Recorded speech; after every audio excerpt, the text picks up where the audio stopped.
Olá meus irmãos, tudo bem com vocês? Eu quero hoje falar sobre o Natal nesse vídeo. Eu espero que você possa estar sentado para assistir, porque esse vídeo vai mexer com as suas estruturas.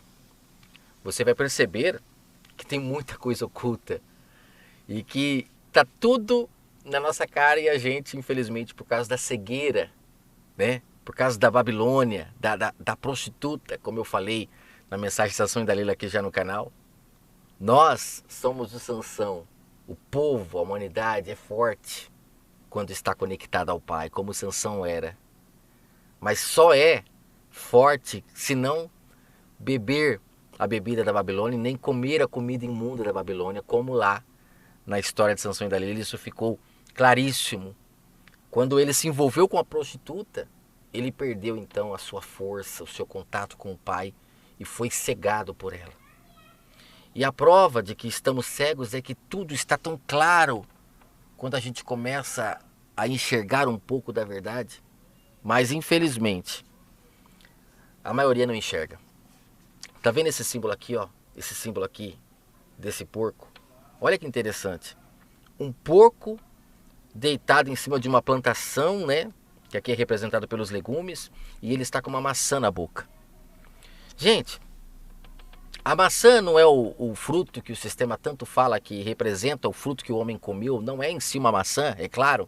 Nem está escrito isso, mas se utiliza essa imagem muito quando se fala do paraíso. Quando o homem perde o contato com o pai, ele comeu da maçã.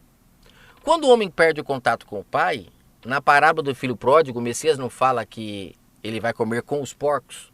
E ele então se torna um porco junto com aqueles porcos. Tem até uma passagem que o Messias fala que não dei pérolas aos porcos. Quando ele fala de não dar pérolas aos porcos, ou seja, significa que o porco está tão entregue ao engano, né, que se você der uma pérola, que é algo precioso, ele vai pisar em cima, ele não vai valorizar. Então significa que esse porco aqui representa a humanidade, olha. A humanidade que por comer do fruto que o pai disse que não era para comer, que lá em Tiago fala que é a cobiça, né, que dá luz ao pecado. Ou seja, significa que a cobiça ela é o primeiro de todos os frutos que se come para que desencadeie os outros. E aqui a gente vê que o homem, por desobedecer ao pai, comeu do fruto, ó, e se tornou um porco. As escrituras falam que na velha aliança o pai proibia, né, pela lei, que o povo de Israel se alimentasse da carne do porco.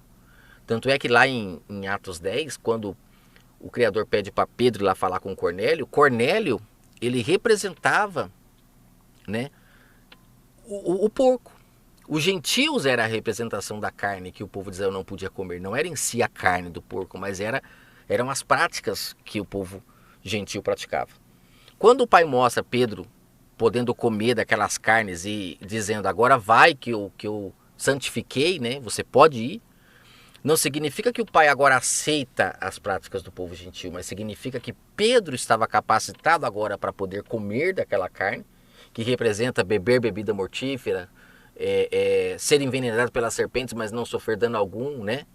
Lembra que ele fala, vocês, quando ele fala para os discípulos, vocês vão colocar a mão em serpentes, vão beber bebida mortífera, nada lhes fará mal. Representa então Pedro, né, e todos aqueles que estão purificados pela presença do Espírito Santo, agora podendo colocar a mão, né, nessas carnes que eram consideradas podres, que eram as práticas pagãs, mas não se contaminarem. Por quê? Porque estão purificados pelo poder do Espírito Santo. Então ali o que foi purificado foi Pedro que foi purificado através do Espírito Santo do Pai que habitou, né, o seu entendimento. Então com isso ele pôde ir até os gentios, falar com eles e não se contaminar com os enganos deles.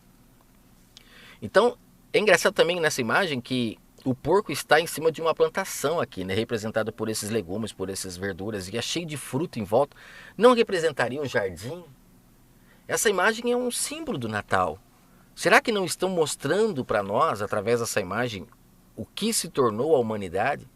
Porque na parábola do filho pródigo, como eu disse, o filho pródigo, ele perde a herança do pai com as prostitutas. Se você ler o verso 30 de Lucas 15, onde é falada a parábola do filho pródigo, ali diz, né, que é o filho mais velho falando, né, quando ele fica enciumado que o filho mais novo foi aceito pelo pai novamente, ele fala, ó, vindo porém esse teu filho que desperdiçou os teus bens com as meretrizes.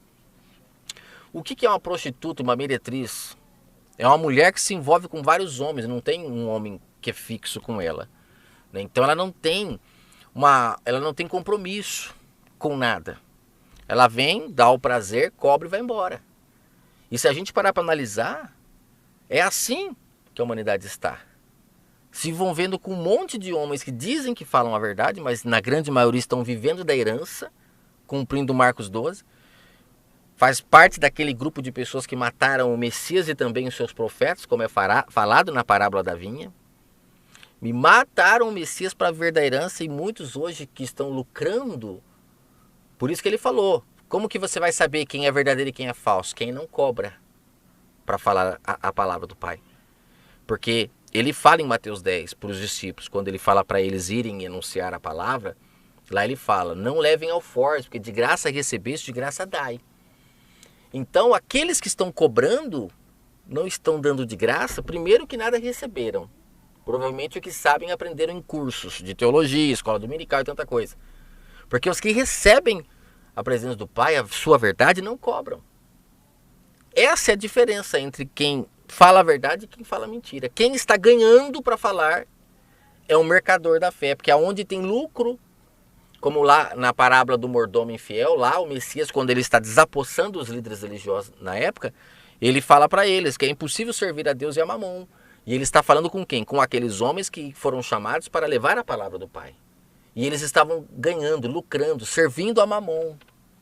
Tanto é que lá na passagem, quando o Messias entra no templo, destrói tudo, não façam a casa do meu pai de comércio, a gente vê que ali é claro que eles estavam lucrando, né? Então fica mais clara a passagem do mordomo infiel quando ele fala de servir a Mamon e a Deus ao mesmo tempo. Ele está falando com os líderes religiosos, porque todas as parábolas é uma prestação de conta que o Messias estava fazendo com aqueles líderes religiosos. Ele não podia falar abertamente, senão eles o matavam de cara. Mas em algumas parábolas diz que aqueles homens, percebendo que era com eles que ele estava falando, eles pegavam em pedras para apedrejá-lo. E ele tinha que sair de fininho. Então, ele falava por parábolas para que ele conseguisse continuar vivo, até trazer toda a verdade do Pai, e então colocar fim às práticas daqueles homens, práticas malignas, e poder então tirar de dentro do aprisco as ovelhas que estavam ouvindo a sua voz, e também tirar do meio dos gentios aqueles que estavam ouvindo a sua voz, e separar então um único povo, como ele fala em João 10, que o serviria em espírito e em verdade, como ele fala para a mulher samaritana que esses seriam os verdadeiros. Se as pessoas buscavam fisicamente, essas eram falsas. As verdadeiras buscam em espírito, e eram essas que ele estava recolhendo, que ele estava buscando, que eram as ovelhas perdidas, que haviam se afastado, mas que ele estava recolhendo elas e juntando no seu celeiro para então essas ovelhas serem então aquelas que são escolhidas do Criador.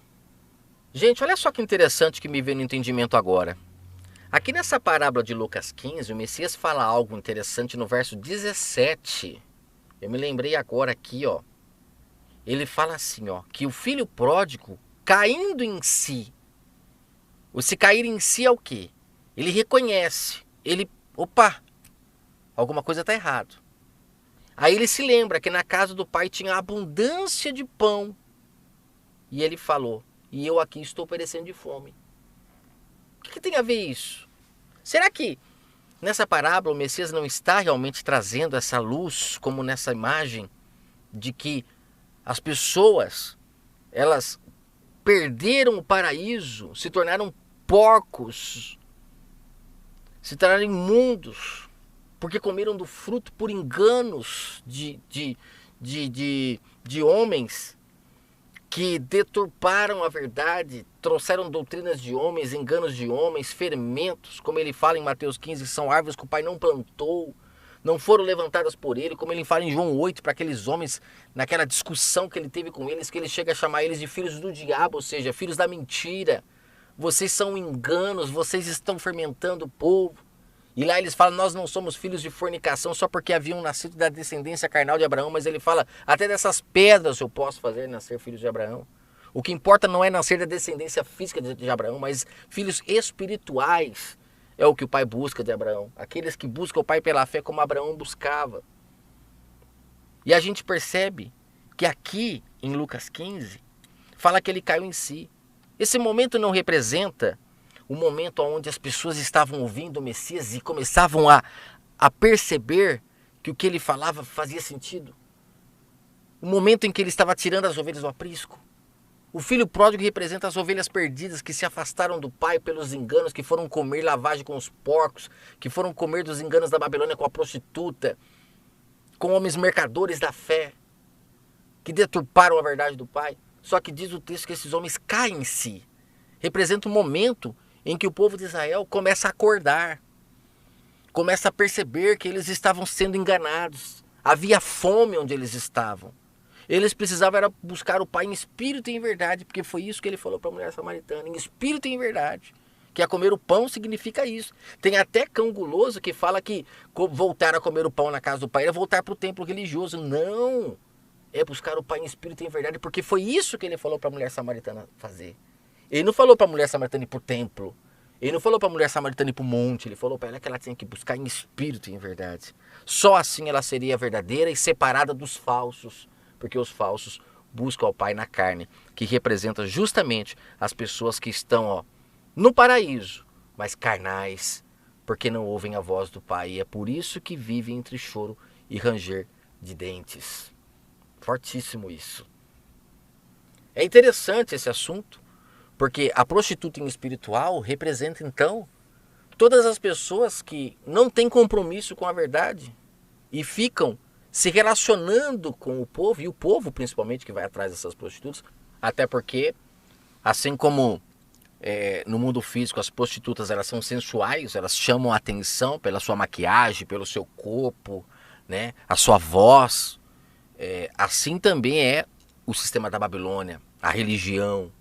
Elas têm tudo um jeito ardiloso de chamar as pessoas, de atraí-las para embebedá-las, para fazer com que essas pessoas agora não busquem mais o Pai em espírito e em verdade, e agora vão pagar para ter relação com essas prostitutas a vida toda, bancando com dízimos, ofertas, sustentando esses homens que cobram para poder dar um pouco de prazer para o povo, porque a palavra do Pai dá prazer.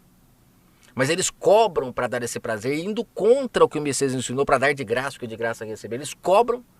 Por quê? Porque não tem compromisso com a verdade. São mercadores da fé, fazem um povo de comércio, literalmente. E aí, enquanto isso, a humanidade continua assim, carnal, comendo do fruto que escraviza a humanidade na mão de homens, que é a ambição, que é a cobiça, que dá luz ao pecado e abre, né, o nosso entendimento para comermos agora da idolatria, da fornicação, para comermos de todos os frutos que Paulo fala em Gálatas 5, que é o ódio, a inveja, o rancor. Começamos a comer desses frutos porque para querer aquilo que desejamos, por causa que colocaram na nossa mente que nós temos que ter, temos que conseguir. E ficamos carnais, escravos nas mãos dos homens. E é por isso que existem as leis para escravizar as pessoas. Enquanto somos animais, seres irracionais, precisamos de leis, de guias, porque não temos raciocínio para podermos pensar por conta própria. Só adquirimos o raciocínio quando buscamos o Pai no Espírito e em verdade, porque Ele é esse raciocínio que vem e nos transforma em pessoas plenas da sua luz, que agora purificados contra o mal, mesmo vivendo no meio do mal, conseguimos ser separados pelo Pai, como joio e trigo. Para quem não tem conhecimento, você olha e é tudo igual, mas para o Pai ele olha para a plantação e ele identifica quem é o joio e quem é o trigo. E no momento certo separa todos eles, todos aqueles que não fizeram o que era correto para serem queimados, como ele fala na palavra do joio e do trigo, e aqueles que foram luz, que foram sal, que não deixaram se contaminar. O Pai coloca no seu celeiro.